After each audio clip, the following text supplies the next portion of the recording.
It's a Night's Watch cloak. It's been here a long time.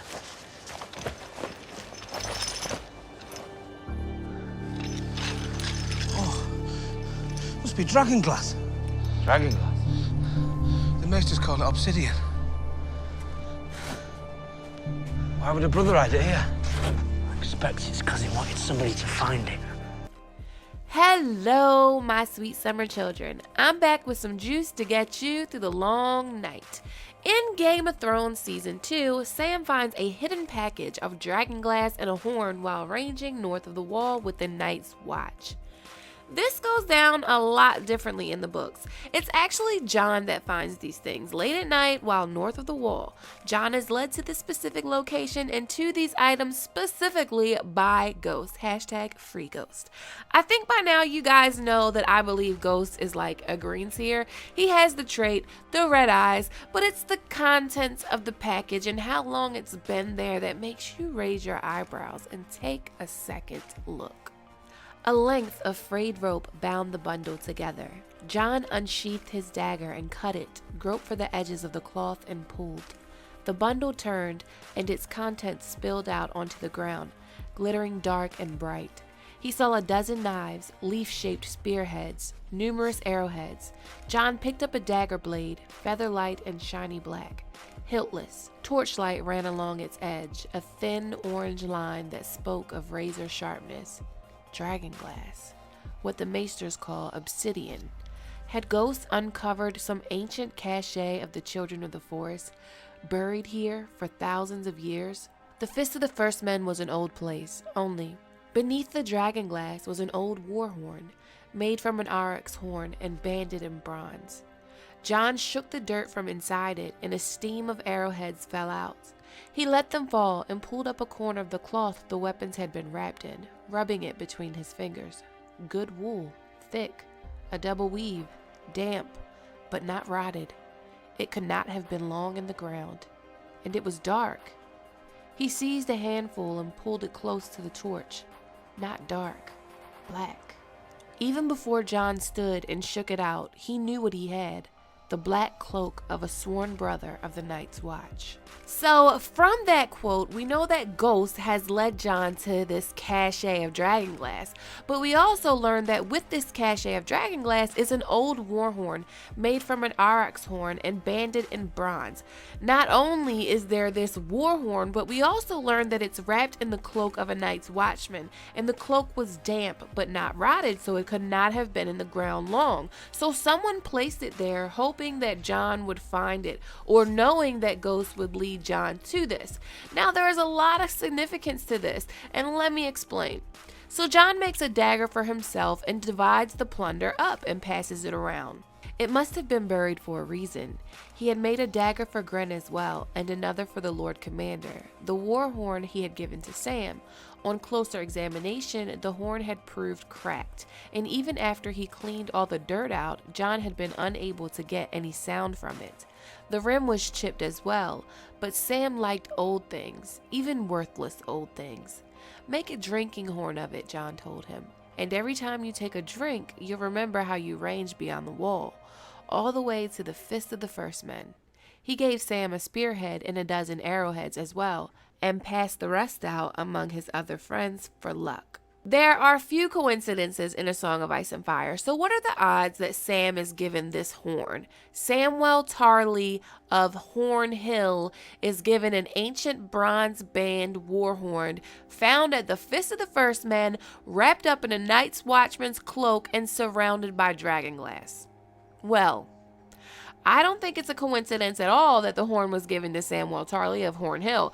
I think it's designed by George R.R. Martin, and not only does it have purpose, and not only is it extremely important, but its importance is backed up by the text and Norse mythology, and we are going to crack the code. So, there are several horns that are mentioned throughout A Song of Ice and Fire. The first horn is Joramun's horn. It's a focus point between Jon and the wildlings in the books. Joramun's horn is the legend and pops up in old Nan stories. The wildlings are of the belief that Joramun's horn can bring down the wall, and they are searching for it. Another name for it is the Horn of Winter. Why are you crying then? not for fear. She kicked savagely at the ice beneath her with a heel, chopping out a chunk. I'm crying because we never found the Horn of Winter. We opened 100 graves and let all those shades loose in the world and never found the Horn of Joramun to bring this cold thing down. So Ygritte says they didn't find the Horn of Winter, but then Mance says that they did and pops up with this horn. A war horn, a bloody great war horn. The Horn of Winter that Joramun once blew to wake giants from the earth. The horn was huge, 8 feet along the curve, and so wide at the mouth that he could have put his arm inside up to the elbow. If this came from an aurochs, it was the biggest that ever lived. At first, he thought the bands around it were bronze, but when he moved closer, he realized they were gold. Old gold. More brown than yellow, and graven with runes. So we later find out that this war horn, this extravagant war horn that Mance says he has, this Horn of Winter, is not the real Horn of Winter at all, and Mance was just using this horn to make the Night's Watch believe that it was the Horn of Winter so they would let him and the wildlings pass the wall. 1,000 years old that was. We found it in a giant's grave, and no man of us had ever seen a horn so big. That must have been why Mance got the notion to tell you it was Joramun's. He wanted you crows to think he had it in his power to blow your bloody wall down about your knees. But we never found the true horn. Not for all the digging. If we had, every kneeler in your 7 kingdoms would have chunks of ice to cool his wine all summer. So the Horn of Winter, or Joramun's horn, is said to wake giants in the earth. But some people believe that it can bring down the wall. I don't think the horn has anything to do with bringing down the wall, and I'll get back to that in a second. But first, let me tell you quickly of the other 2 magical horns that appear in the text, because out of all, there are 3. So the next magical horn, or as some call it, demon horn, is Dragonbinder. So Euron shows up at the King's Moot with all of his goodies to buy the love of his people so he can get elected to king, kind of. But anyway, he has a dragon horn. He got this guy to blow the horn. The guy died and his lungs turned black. That horn you heard I found amongst the smoking ruins that were Valyria, where no man has dared to walk but me. You heard its call and felt its power. It is a dragon horn, bound with bands of red gold and Valyrian steel graven with enchantments. The dragon lords of old sounded such horns before the doom devoured them. With this horn, Iron Men, I can bind dragons to my will. Euron is of the belief that this dragon horn can bind dragons to his will. He gives the horn to Victarion to take to Slaver's Bay to entice Daenerys to come to Westeros to be his bride. Ew. But later, when Victarion is with Moqorro, we find out exactly what the horn is. That night, for the first time, he brought forth the dragon horn that the Crow's Eye had found amongst the smoking waste of Great Valyria. A twisted thing it was, 6 feet long from end to end, gleaming black and banded with red and gold and dark Valyrian steel, Euron's hell horn. Victarion ran his hand along it. The horn was as warm and smooth as a dusky woman's thighs, and so shiny that he could see a twisted likeness of his own features in its depths. Strange sorceress writings had been cut into the bands that girded it. Valyrian glyphs, Moqorro called them. Here it says, "No mortal man shall sound me and live." Bitterly, Victarion brooded on the treachery of brothers. Euron's gifts are always poisoned. The Crow's Eye swore this horn would bind dragons to my will, but how will that serve me if the price is death? Your brother did not sound the horn himself, nor must you. Moqorro pointed to the band of steel. Here, blood for fire, fire for blood. Who blows the hell horn matters not. The dragons will come to the horn's master. You must claim the horn with blood. So indeed, the horn will bring the dragons to the master of the horn, not the blower, and Victarion must claim the horn with blood, whatever that means. If Moqorro can be believed, then maybe it's blood sacrifice. Who knows? But that's the dragon horn. So the next magical horn is the kraken horn. That's right, the Kraken horn. Saladar Saan seems to believe that Lord Celtigar of Claw Isle is the man that has this horn. Lord Celtigar had many fine wines that now I am not tasting. A sea eagle he had trained to fly from the wrist, and a magical horn to summon krakens from the deep. Very useful such a horn would be, to pull down Tyroshi and other vexing creatures, but do I have this horn to blow? No, because the king made my old friend his hand. There is also a legend out of the Iron Islands that speaks of such a horn. Many legends have come down to us through the millennia of the Salt Kings and the Reavers who made the Sunset Sea their own, men as wild and cruel and fearless as any who have ever lived. Thus we hear of the likes of Torgan the Terrible, Yorl the Whale, Dagon Drum the Necromancer, Hrothgar of Pike and his Kraken summoning horn, and Ragged Wraith of Old Wick. So there seems to be a trend forming here, right? Did you notice it?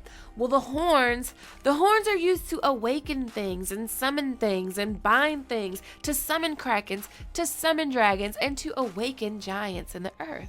But somehow, when it comes to the Horn of Winter, this horn doesn't just allegedly awaken giants in the earth, it will also bring down the wall. No, I don't think so. So the thing with legend is through the years, things are added on and embellished. The Horn of Winter is the horn that awakened giants in the earth, and not just any giants. The process of awakening these giants could cause the world to tremble, which in theory could bring down the wall. But let's talk. So I conclude that all of the examples that we have of horns, they are for summoning sleeping things, dead things, binding things to your will, but the actual use of regular non-magical horns is to awaken things, to alert people to the coming of something, like the Night's Watch vows, I am the horn that wakes the sleepers. Now, the Horn of Winter is basically legend, but Corrin Halfhand takes it serious. So serious that when he hears of this horn and that Mance is searching for it, he sacrifices his life so that Jon can infiltrate the wildlings and get more information. Now, the reason that this is important is because the Halfhand is the most knowledgeable member of the Night's Watch when it comes to things going on beyond the wall. So if he takes it serious enough to forfeit his life, then we should take it serious too. All of the wildlings believe in this horn's existence. They believe that it's real, and so do I.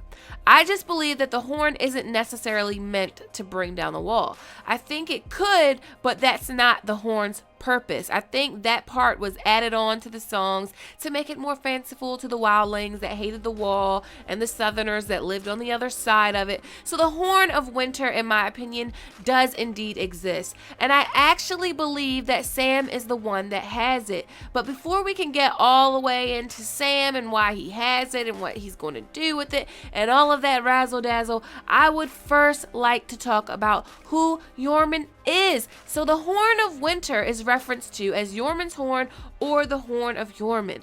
But who the hell is this guy Joramun, and where the hell did he come from, and why should we care? Why do they sing about Joramun in songs? The song is about giants. Jon knows the songs. And Joramun blew the Horn of Winter and woke giants from the earth.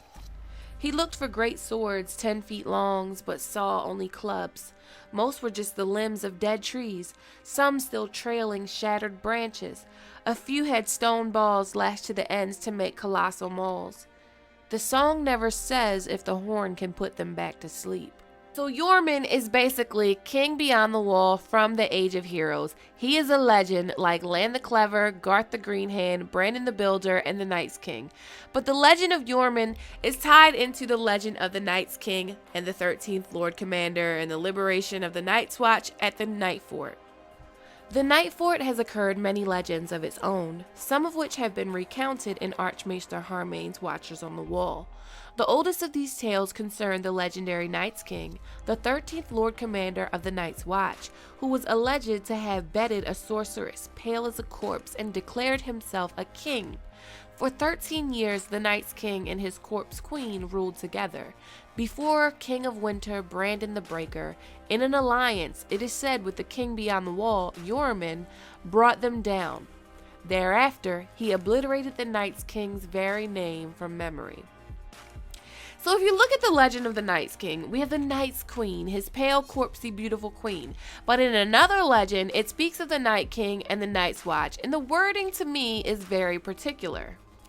The gathering gloom put Bran in the mind of another of old Nan's stories. The tale of the Night's King. He had been the 13th man to lead the Night's Watch, she said, a warrior who knew no fear. And that was the fault in him, she would add, for all men must know fear. A woman was his downfall, a woman glimpsed from atop the wall, with skin as white as the moon and eyes like blue stars. Fearing nothing, he chased her and caught her and loved her, though her skin was cold as ice. And when he gave his seed to her, he gave his soul as well. He brought her back to the Night Fort and proclaimed her a queen and himself her king. And with strange sorceries he bound his sworn brothers to his will.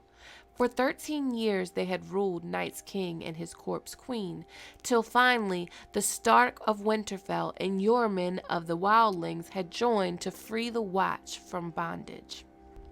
Now this quote says, with strange sorceries he bound the Night's Watchmen to his will. He bound them. Okay, so then Brandon the Breaker and Joramun link up, freed the Watch from bondage, which is curious because why did an army of wildlings or the king beyond the wall give a fuck about the Night's Watch being in bondage? That actually doesn't make much sense. What would make the wildlings team up with the Starks to liberate the Night's Watch? The others, the White Walkers, as we are seeing unfold right now in real time in front of us. The wildlings have no love for the Night's Watch, or at least they didn't, but they needed to get away from the White Walkers. The Watch needed the wildlings just as the wildlings needed the Watch. So I've always thought the Night King story was about White Walkers and their second coming, and I think that Joramun's horn was blown possibly to break the binding that the Night's King had on the men of the Night's Watch, and the men of the Night's Watch were whites. I don't think the strange sorcery was sorcery at all. The Night's Watchmen, they were whites, controlled by the Night Queen, and Joramun blew the horn of winter, binding the whites to the horn and not to the Night's King and Queen. But how? So boom. The horn of winter is likely a horn that, if blown, will awaken giants in the earth. Not giants, but the gods, the old powers, the children of the forest, and everyone a part of that godhood. When the children broke the arm of Dorne, there is a tale about giants awakening.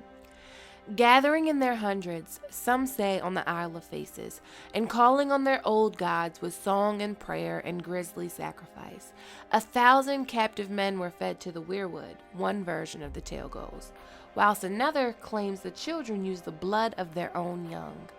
And the old gods stirred, and giants awoke in the earth, and all of Westeros shook and trembled. So this quote kind of shows us why the wildlings thought that the Horn of Winter would bring down the wall. Because when giants awoke in the earth, all of Westeros shook and trembled. So in theory, if Westeros shook and trembled, then the wall would fall. So this was an assumption by the wildling. But did giants really awaken? Did giants really awaken in the earth? Or was that figurative speech about an earthquake? You know, like your grandmother used to say when it's thundering that God is bowling or whatever. It's just a figure of speech. It could be. But I view giants basically as the old gods and the Horn of Winter as awakening some power deep down in the earth. When Bran asks Leaf where all the children are, this is what she says.